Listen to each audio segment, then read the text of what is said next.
Hello friends, welcome to get more info YouTube channel.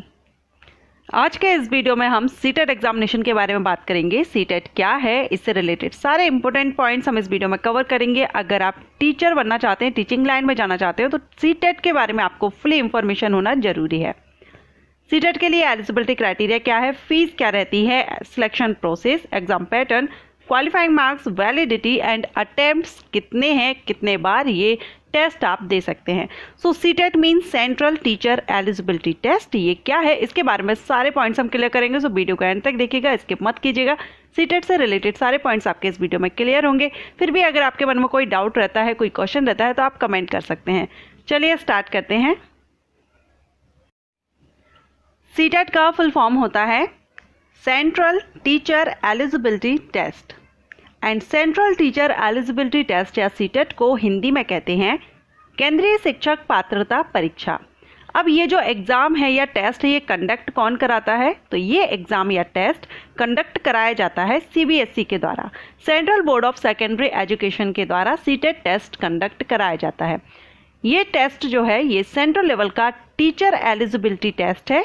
सो इस test को qualify करने के बाद आप सेंट्रल लेवल पर जब भी किसी स्कूल में वैकेंसीज आती हैं, गवर्नमेंट स्कूल या कुछ प्राइवेट स्कूल्स भी हैं, बड़े स्कूल्स हैं जहां पर सीटेट क्वालिफाइड टीचर ही रिक्वायर्ड रहते हैं, तब आप उसके लिए एलिजिबल होते हैं।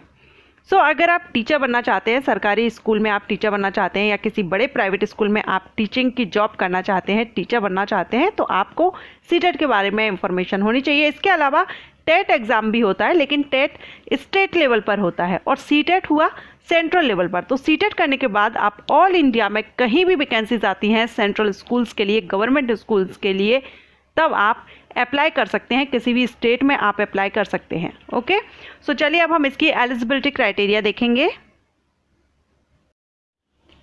सीटेट एग्जामिनेशन के लिए एलिजिबिलिटी में आपका 12th के साथ में कम से कम आपका 50% होना चाहिए 12th में। उसके साथ में आपने अगर कोई डिप्लोमा या बीएड वगैरह किया हुआ है, एलिमेंट्री एजुकेशन डिप्लोमा किया हुआ है, तो आप 1st to 5th क्लास के टीचर बन सकते हैं। और अगर आपने 12th किया है या ग्रेजुएशन किया है, 12th के साथ में आपका 4 ईयर का बीएड जो इंटीग्रेटेड कोर्स होता है, खैर अभी इंटीग्रेटेड कोर्स नेक्स्ट ईयर से बंद होने वाला है, इसकी जगह दूसरा जो टेस्ट है वो चलने वाला है, जिसका अगर आपको नहीं पता है तो उसका लिंक मैं आपको आई बटन पर दे दूंगी। डिटेल में मैंने वीडियो अपलोड कर दिया है। सो अगर आप आफ्टर 12th वो कोर्स करते हैं 4 ईयर का, तो भी आप 6 to 8 क्लास के लिए एलिजिबल रहेंगे। और अगर आपने ग्रेजुएशन किया है, ग्रेजुएशन के बाद आप 2 ईयर का बीएड कोर्स करते हैं, तो भी आप 6 to 8 क्लास के टीचर बनने के लिए एलिजिबल होते हैं। लेकिन इसमें मिनिमम परसेंटेज 50% रिक्वायर्ड रहती है। नेक्स्ट अब हम बात करेंगे फीस की। अगर आप सीटेट के लिए एलिजिबल हैं और आप इंटरेस्टेड हैं, इसमें आप आवेदन करना चाहते हैं, ये टेस्ट देना चाहते हैं, तो इसके लिए फीस आपकी पेपर्स के अकॉर्डिंग लगती है।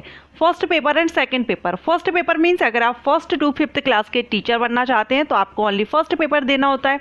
अगर आप 6th to 8th क्लास के टीचर बनना चाहते हैं तो आपको सेकंड पेपर देना होता है। और अगर आप दोनों के लिए एलिजिबल है, मीन्स आपने ग्रेजुएशन किया हुआ है, इसका मतलब आप दोनों के लिए एलिजिबल और दोनों के लिए आवेदन करना चाहते हैं, तो दोनों के लिए भी आवेदन कर सकते हैं। तो ओनली फर्स्ट पेपर के लिए जनरल एंड ओबीसी एनसीएल के लिए 1000 रुपीज़ है, एंड दोनों पेपर के लिए अप्लाई करते हैं तो 1200 रुपये है।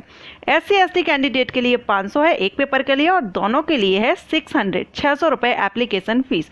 तो ये आपकी पेपर्स के अकॉर्डिंगली है। आप जिस भी पेपर के लिए आवेदन एक के लिए कर रहे हैं तो एक के लिए पे करेंगे, दोनों के लिए कर रहे हैं तो दोनों के लिए पे करेंगे। ओके, चलिए ये हुई फीस की बात। नेक्स्ट है, यहाँ पर हम बात करेंगे फीस। जैसे ही आप आवेदन करते हैं तो इसमें आपका सिलेक्शन प्रोसीजर क्या रहता है, यानी कि एग्जामिनेशन कैसे होता है। तो इसमें जैसा कि मैंने बताया आपको, इसमें 2 पेपर होते हैं, paper first and paper second. Paper first होता है 1st to 5th and second होता है 6th to 8th क्लास के लिए। तो हम दोनों को ही सेपरेटली देख लेते हैं, पेपर फर्स्ट में आपका क्या रहता है और पेपर सेकंड में किस तरह से क्वेश्चन आते हैं। सबसे पहले पेपर फर्स्ट देखेंगे। अगर आप 1st क्लास से 5th क्लास के टीचर बनना चाहते हैं तो आपको पेपर फर्स्ट देना होता है, एंड ये primary stage duration of examination आपका रहेगा 2.5 यानी कि 2.5 घंटे का आपको टाइमिंग दिया जाएगा। एंड इसमें child development and pedagogy, language first, language second, ये कंपलसरी है। फर्स्ट एंड 2 लैंग्वेजेस के रिलेटेड आपसे क्वेश्चन किए जाते हैं, दोनों ही आप चूज़ कर सकते हैं। एंड इसके अलावा मैथमेटिक्स से क्वेश्चन आएंगे और एनवायरमेंटल स्टडीज से 30 क्वेश्चंस 30 मार्क्स की, यानी एक क्वेश्चन 1 मार्क्स का रहता है। एमसीक्यूज टाइप्स क्वेश्चन आते हैं टोटल पेपर फर्स्ट में 150 क्वेश्चंस 150 मार्क्स के आते हैं। नेगेटिव मार्किंग इसमें नहीं रहती है। ओके, चलिए ये तो हुआ पेपर फर्स्ट का। अगर हम बात करें पेपर सेकंड की, अगर आप 6th to 8th क्लास के टीचर बनना चाहते हैं तो पेपर सेकंड में आपका क्या सिलेबस रहेगा। हम लैंग्वेजेस भी आगे देखेंगे कौन कौन सी लैंग्वेजेस हैं जो आप दे सकते हैं। पेपर सेकंड रहता है 6th से 8th क्लास के टीचर बनने के लिए। इसमें भी आपको टाइमिंग सेम दी जाती है, 2.5 घंटे की टाइमिंग रहती है। एंड इसमें आपके लिए इसमें भी पेपर फर्स्ट की तरह ही आपका सिलेबस रहता है, लेकिन इसमें लेवल चेंज रहता है, लेवल थोड़ा सा हाई रहता है फर्स्ट के कंपैरिजन में। इसमें भी चाइल्ड डेवलपमेंट एंड पेडागोजी से 30 क्वेश्चन 30 मार्क्स के, लैंग्वेज फर्स्ट एंड सेकंड से भी 30 क्वेश्चन 30 मार्क्स के रहेंगे, मैथमेटिक्स एंड साइंस से 60 क्वेश्चन 60 मार्क्स के रहेंगे। और अगर आप सोशल साइंस का सब्जेक्ट आपका है, आप सोशल साइंस से टीचर बनना चाहते हैं तो 60 क्वेश्चन 60 मार्क्स के रहेंगे। इसके अलावा अदर कोई सब्जेक्ट है तो उसके क्वेश्चंस आपके रहते हैं। टोटल 150 क्वेश्चंस 150 मार्क्स के, जैसा कि पेपर फर्स्ट में रहता है सेम वही पेपर सेकंड में रहता है।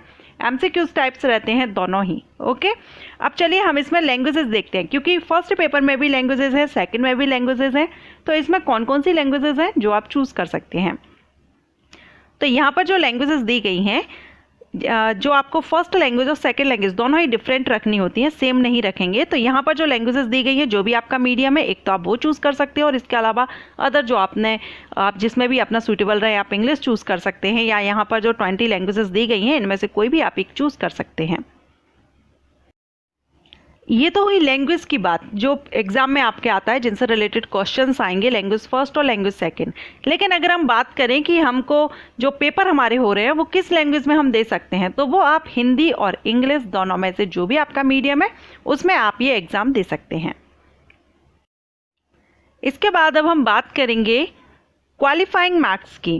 क्वालिफाइंग मार्क्स कितने रहते हैं, ये सीटेट एग्ज़ाम क्वालिफाई करने के लिए आपको मिनिमम कितना परसेंटेज रिक्वायर्ड रहता है। तो यहाँ पर आप देख सकते हैं, as per NCTE notification a person who score 60% और मोर, कम से कम आपका 60% सीटेट में आना जरूरी है, या इससे ज़्यादा आ सकता है, लेकिन कम से कम आपका 60 रिक्वायर्ड है इसको क्वालिफाई करने के लिए।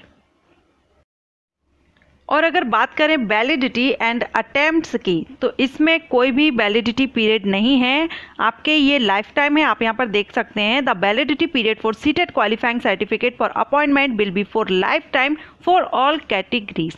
और अटेम्प्ट्स, तो यहाँ पर कोई भी लिमिट नहीं है अटेम्प्ट्स की। आपने जो स्कोर आपका आया है आप उससे सेटिस्फाइड नहीं है, आप चाहते हैं कि मैं इससे ज़्यादा परसेंटेज इसमें ला सकती हूँ या स्कोर ला सकती हूँ, तो आप इसमें फिर से ये सीटेट एग्ज़ाम दे सकते हो और अपना स्कोर अच्छा कर सकते हैं। अभी हमने इस वीडियो में सीटेट से रिलेटेड सारे बेसिक पॉइंट्स जो रहती हैं, जो भी एक स्टूडेंट को नॉलेज होनी चाहिए, जानकारी होनी चाहिए, सीटेट क्या है, कैसे होता है, क्या एग्ज़ाम पैटर्न होता है, मार्किंग से रिलेटेड सारी इन्फॉर्मेशन हमने इस वीडियो में ले ली है। अगर आपको ये वीडियो पसंद आया तो वीडियो को लाइक कीजिएगा, और सीटेट का डिटेल सिलेबस पर भी मैं अलग से वीडियो अपलोड करूंगी। आप चाहें तो मुझे ज़्यादा से ज़्यादा कमेंट कर सकते हैं, मैं जल्द से जल्द वीडियो अपलोड कर दूंगी। ये वीडियो अगर आपको पसंद आया तो लाइक कीजिएगा, और इसी तरह के वीडियोज़ के लिए चैनल को सब्सक्राइब करके बेल आइकन के ऑल ऑप्शन को प्रेस कर लीजिए, ताकि सारे वीडियोज़ के नोटिफिकेशन आपको टाइम से मिल सकेंगे। Thank you.